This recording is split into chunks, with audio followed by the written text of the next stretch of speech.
Hi, welcome to the Recovery Daily Podcast. I'm your host, Rachel Abbasi. I'm a grateful recovering alcoholic and stroke survivor. I'm perspiring, which means my glasses are fogging up because I'm packing. I have been. So my sister came over yesterday. I mentioned that, and my brother-in-law, and they packed up the kitchen. There's nobody in the world that I would rather pack up my kitchen with me than my sister and my brother-in-law. It was like playing Tetris.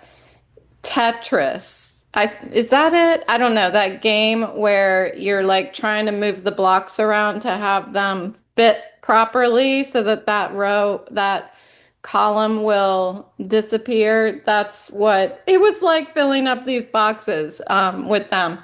So the kitchen is pretty much done, thankfully. We just kept like a pan and a pot and a couple dishes so that we can eat and make something if we so desire. I think tonight we're going to order something. So the goal is to be living out of a suitcase by this weekend. And then next week it's just a bunch of like cleaning, tidying up, getting the pooches ready for their trip to our Airbnb. And it's happening, people. It's happening. Can you believe it? I have been so patient. If I were to go back and listen to some of these episodes where I was like, I don't know, like the whole thing about prayer and asking for things and like, I just want, thy will be done, not mine, but I still want thy will to be mine, but to be the same as mine. So anyway, I laugh at myself, but I feel like I've done a pretty good job. It's been a couple years coming. And my husband and I deserve to be happy. That's something that I didn't believe back when I was drinking. I didn't believe that I deserved um, I deserved nice things. I didn't think that I deserved to have a great life. And that's so sad to me that version of me believed that I was destined to just be to struggle. But today I know that I deserve to be happy, and I feel pretty good about if I keep working the steps of my program, the principles in all of my affairs, that I can continue to set myself up to be able to have these great things happen to me. Um, Lately, there have been a couple people in my life that are in my fellowship network that have been relapsing, and it's really difficult to learn these lessons myself and not be able to convey that to a newcomer, someone who is relapsing. I wish so much that I could take all of this stuff and put it in, put it in their hand and just give it to them. But it doesn't work like that. It's like we have to go through these very, very difficult times in our life to grow exponentially, to grow in the way that's going to sustain um, happiness, to sustain that way of life. Um, anyway, it's been hard, and I don't know if those of you that listen are the people that I'm referring to. If you are, I just want you to know that I love you, and it's not just your journey, it's our journey. There's a reason why we say that you don't have to suffer alone anymore, because when you are in pain, I feel it too. And you may not believe that, but this program has taught me an incredible amount of compassion for others like me, other sick and suffering alcoholics, because I know what it's like. And I didn't just come to the program and stop drinking all of a sudden. It was I don't even think I never called it relapsing because I never even stopped. It was like I would think about it during the day, early in the morning. I would think about not drinking that day, but then I was just like, there's no way. There's no way that I felt like my life depended on alcohol. Today I know that it doesn't. Today I know that it's quite the opposite. Um, One of the topics that came up for me this morning in my meetings was the strength that we gain from going through adversities. I was thinking about, I've been thinking about it a lot over the past couple days. I've been thinking about a lot of I don't know, new concepts or things have shifted ever so slightly in my life. And I think it's just that I'm going through a major event, another major event. This is a positive thing that we're moving. But as you pack away your life into boxes and move, it's like I start really thinking about what has happened. How has my life changed since I've been here? And my life has changed enormously. It just in the past 5 years since we moved into this home. And I talked a little bit about it yesterday. Of course, the stroke being the largest way that my life has changed. And because of that incredible challenge that has been put in front of me, my growth in this house has been astronomical.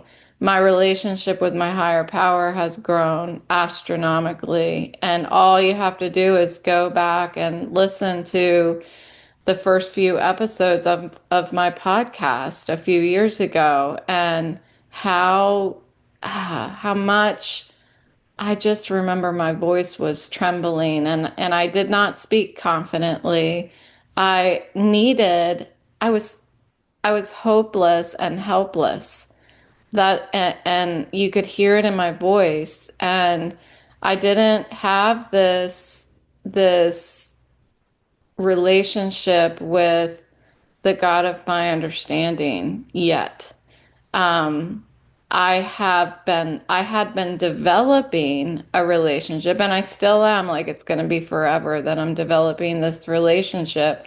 Um, and I expect that these times in my life when things shift a little bit, are going to continue to make my relationship stronger. But I feel so much that going through having the disease of alcoholism and finding help and walking on this path, trudging the path to happy destiny, in addition to having my stroke and now being left with chronic pain and a disability, that I would never build the relationship that I have with faith, that if I hadn't gone through all of this stuff. So I thought what I wrote in my notes today is my life has changed in big ways. But how has my life changed in small ways? Like on a daily basis, what do I do that's different? I mentioned yesterday that if Rachel version 1.0 met Rachel version 3.0 that I am today, she would think that I was a big tool. That's what I said, that I was so uncool. But I wonder if Rachel version 1.0 went for a walk with Rachel version 3.0. And remember, Rachel version 1.0 was drunk constantly, 24/7.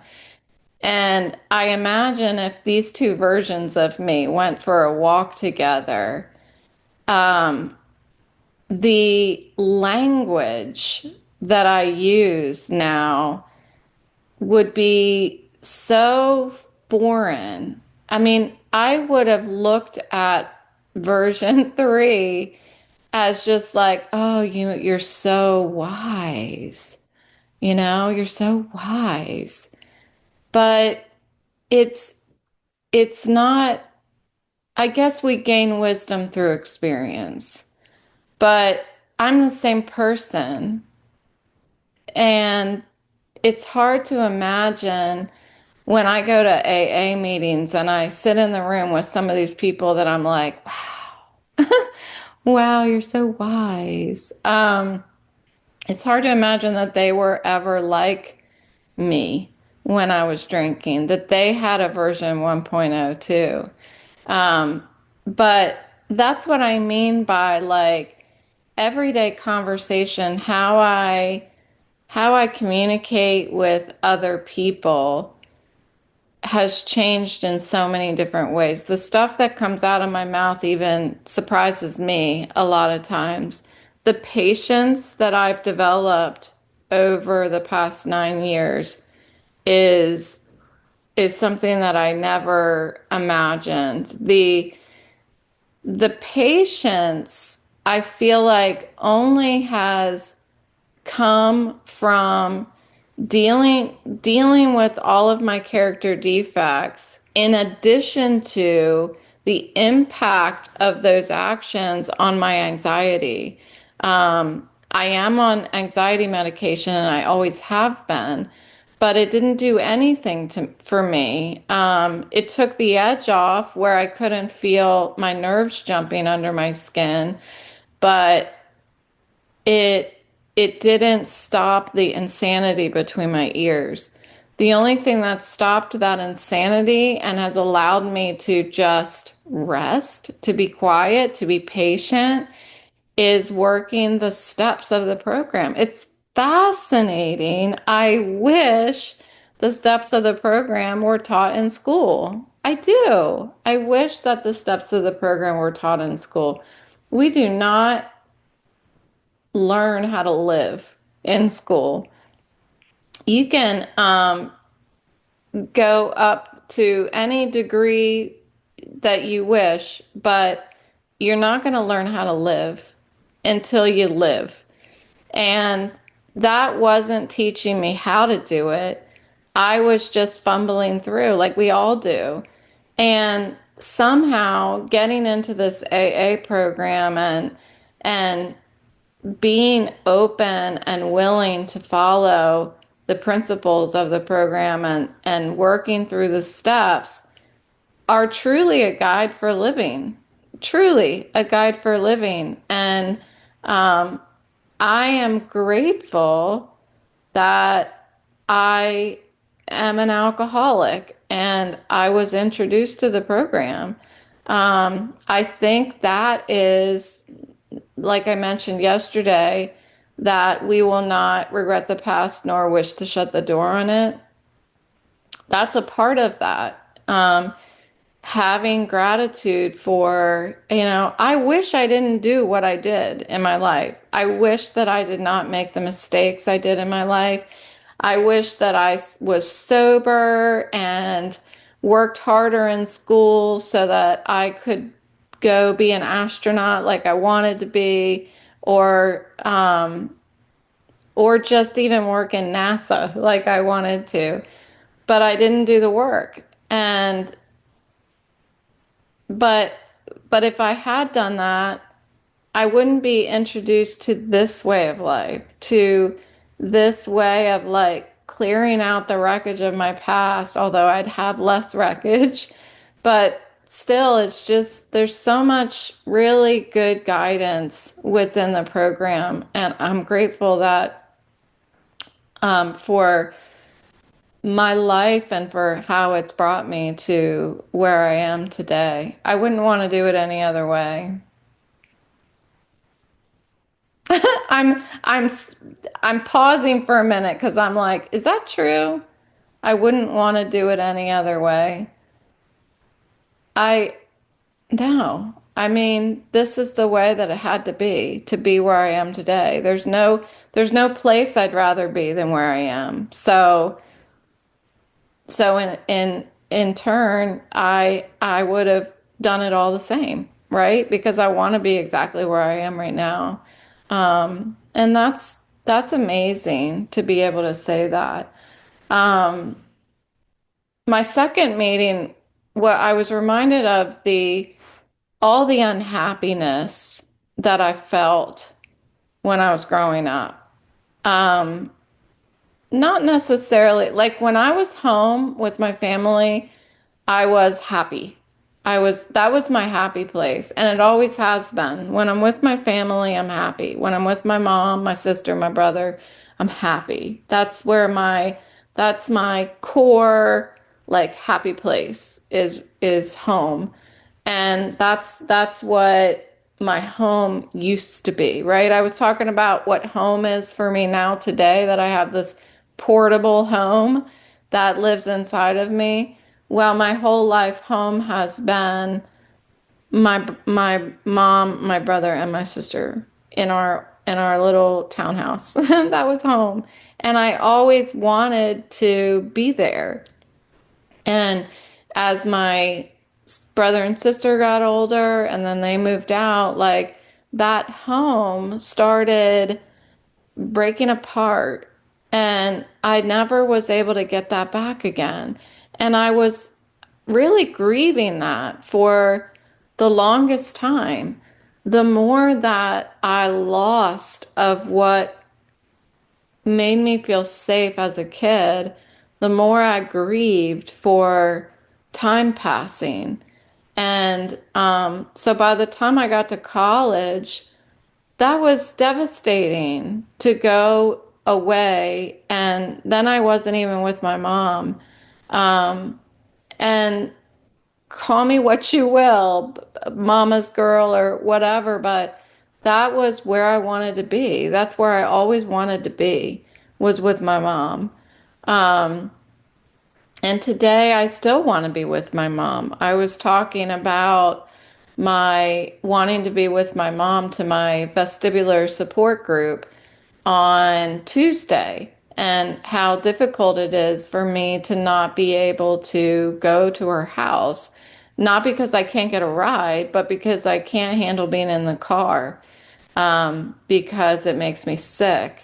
And it causes like an entire day of needing to recover. Of course, if I want, it's like, well, do you want it bad enough? Yeah, I want it bad, but what am I gonna? I can't be there for my mom once I get there because I'm horizontal and have to keep my eyes closed. So I'm not very much help or support if I'm laid out in her in her bed.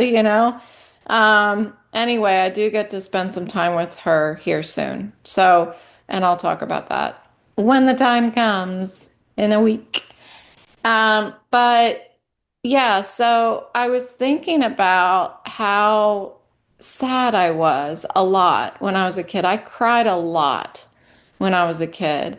I cried when I was growing up. I cried in college a lot. I wrote poetry. I just drank and wrote poetry and let my heart and soul, this is what it felt like, my heart and soul just pour out onto the paper. I felt so unique. I felt like when I read other people's poetry, I felt like them. This like uniqueness. I wanted to be them and I felt like them. That the words that are coming out of my mouth, nobody has ever put them in the order that I am putting them. And this sensation, these feelings, these emotions that I'm trying to express, nobody in the world has ever felt them. That's what I felt like. That's how I really felt. And I think that that is just absolutely ridiculous. How much ego was swollen around me that I thought that I was the only one who's ever felt that way, that nobody's ever expressed these kinds of feelings. I was dead wrong. that I thought I was so unique and I was so, so far from being unique. And and that feeling of uniqueness, I feel like today kids want to be unique. They want to say they're unique. I didn't I didn't want to be unique. I just was, and maybe it's the same thing. Maybe the kids today that want to be unique, that want to be quirky. There's a lot of that going on that I'm not normal. I'm not like everyday people. It's it's so if I had told me back then, you are absolutely not unique, and the kid sitting right next to you in school is just as it feels just as unique as you do. I wouldn't have believed you. I would have tried to fight that argument that nobody's ever felt that way. And I think that that is part of growing up, that feeling of isolation inside of us, that even if we're standing in a crowded room, we feel alone. I don't even know that that is only alcoholics that feel that way. And I hear it a lot. Like when I got sober, I started hearing that a lot. I never felt like I fit in. I felt alone in a crowded room. I've heard that a lot. And I was like, yeah, yeah, yeah, me too, me too. But I really challenge that. I feel like there are most likely many, many more people in the world who feel that exact same thing, um, and aren't alcoholics. They find different ways to cope with that feeling. I think that some connect, some use connection in order to cope, and they find that they're not like they learn about themselves that they're not unique. And okay, and that's how these friendships develop that last a lifetime because they're able to recognize that you're like me and I'm like you. There's a group of friends that I went to high school with, and they are still friends to this day. They still get together, and I think their families get together. And I saw a post by one of them not too long ago, and they, I think they all got tattoos when they were young in high school or something, and it's like says forever friends, and they really committed to that. They are still friends to this day, and I think that's a beautiful thing. um, I have one friend that I have lots of friends, but I have one friend that I have known since I was in kindergarten.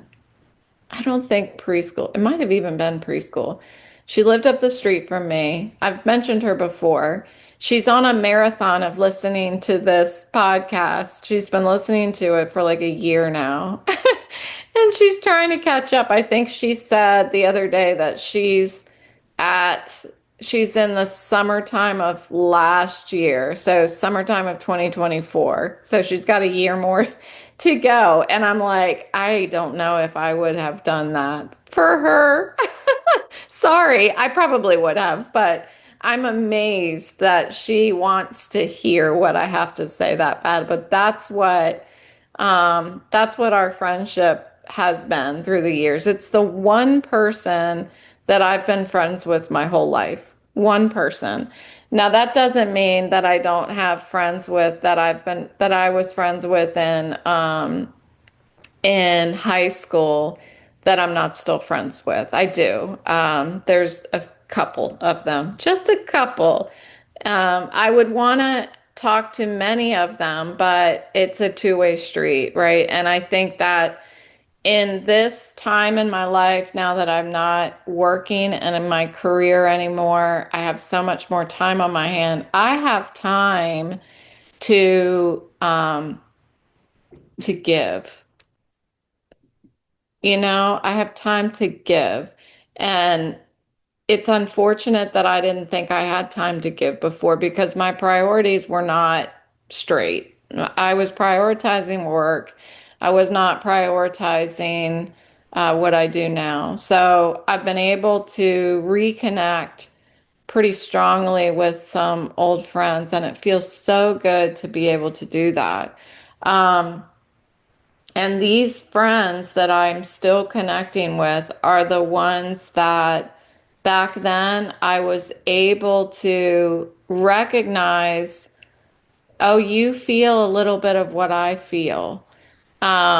But then we go in different directions. I went to my college, they went to their college, or they didn't go to college and they went off and started working or whatever, but we just went in different directions. And in my direction, I didn't bring them with me. I instead of understanding that what that relationship did for me and it made me feel like I wasn't alone, I just reached for a drink instead of reaching for the phone.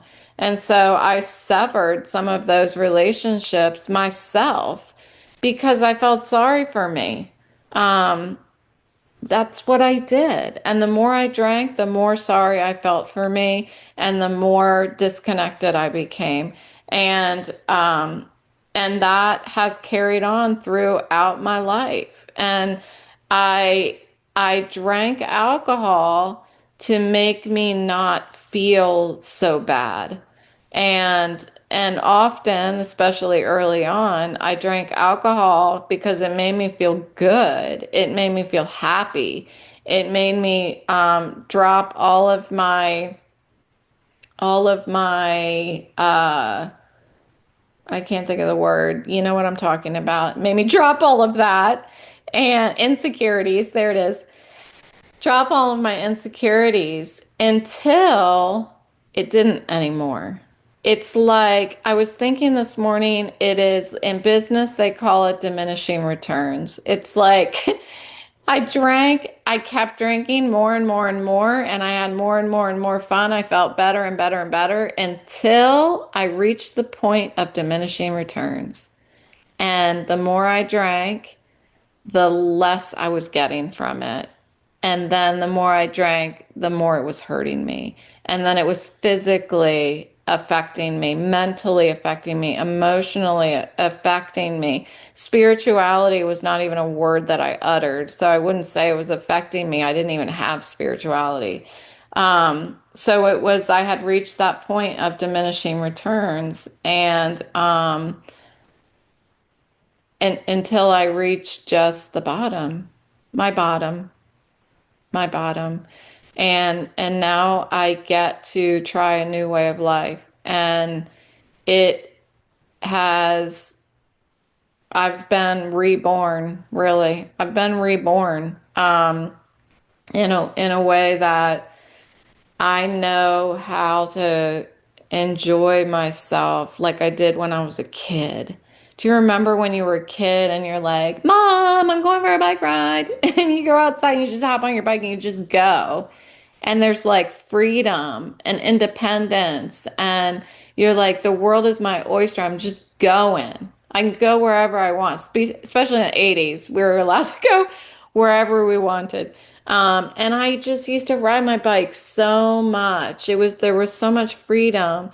And I forgot how to do that when I became an adult. I forgot how to hop on a bike and feel free.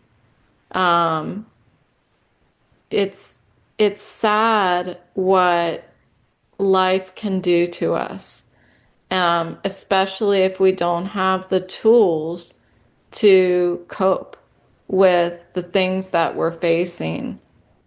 But then when I'm given the tools, I reach this point of desperation where either I'm not going to go on living or I make a change. And nothing has to change except everything is what I heard.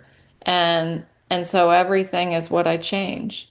And then I got to this point once again with my stroke. It's like either I'm not going to survive this, and I mean emotionally. And it feels like that. It feels so terrible that I feel like I'm not going to survive.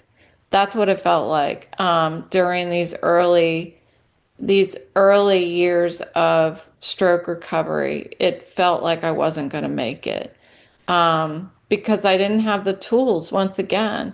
But out of desperation, I sought the tools. I sought support networks. I sought a psychiatrist. And side note, I missed my psychiatrist appointment today. I feel horrible. I don't know. I may have done that once before in the past 2 years, but yeah, she, I saw a little summary that she emailed me back and said it's okay. But yeah, I have these tools today that I'm waking back up again.